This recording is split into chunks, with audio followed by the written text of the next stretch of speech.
আমি আমার ফ্রেন্ডসদের থেকে অনেক কিছু লুকিয়ে রাখি। যেমন বই পড়া, এডুকেশনাল ভিডিও, আমি কি করছি সেটা। এটা ঠিক না ভুল? একদম ঠিক, আবার একদম ভুল। একদম ঠিক কেন বললাম? কারণ যখন কোনো কাজ করবি একে ওকে না জানানোই ভালো। রেজাল্ট পেলে সবাই জেনে যাবে। এতে ব্রেন হাইপার ফোকাস থাকে। এবার ভুল কেন বললাম সেটা বোঝার চেষ্টা কর। এটা তুইও জানিস যে তোর নামেই অনেকগুলো বন্ধু আছে, কিন্তু কাজের বন্ধু একটা বা দুটো। মানে মনের বন্ধু। এখন তারা মনের কেন? কারণ তোর যা ইচ্ছা তার যা ইচ্ছা প্রায় এক। ইচ্ছে নামের এই যে সূত্রটা আছে, তোকে আর তাকে বেঁধে রেখেছে। এখন তুই বা কিছু নতুন জানলি, শিখলি, বুঝলি, তোর ব্রেনের লেভেল 10 থেকে 11 হলো, অর্থাৎ লেভেল আপ হলো। এবার তুই যদি এটা তোর বন্ধুর কাছে শেয়ার না করিস তাহলে তার লেভেল আপ হলো না। কিন্তু যদি তাকে শেয়ার করিস, তারও ব্রেনের এক ধাপ সে উপরে গেল, তারও লেভেল আপ হলো, আর তোদের বন্ডিংও আরও স্ট্রং হলো। এবার এটা মাথায় রাখবি, তুই যদি লাইফে অনেক দূরে যেতে চাস তাহলে একা যা।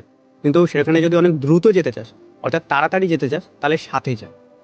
অর্থাৎ তোর একটা টিম লাগবে। আর নিজের টিমে কেমন লোক রাখার চেষ্টা করবি? অবশ্যই নিজের মাইন্ডসেটের লোক রাখার চেষ্টা করবি। আর তোর মাইন্ডসেটের লোক তুই কোথায় পাবি? প্রথমেই আসবে তোর বন্ধু। এবার বন্ধু যে কাজে যুক্ত হয় সে কাজকে আর কাজ মনেও হয় না। আর সে কাজে একটা আলাদাই এনার্জি থাকে।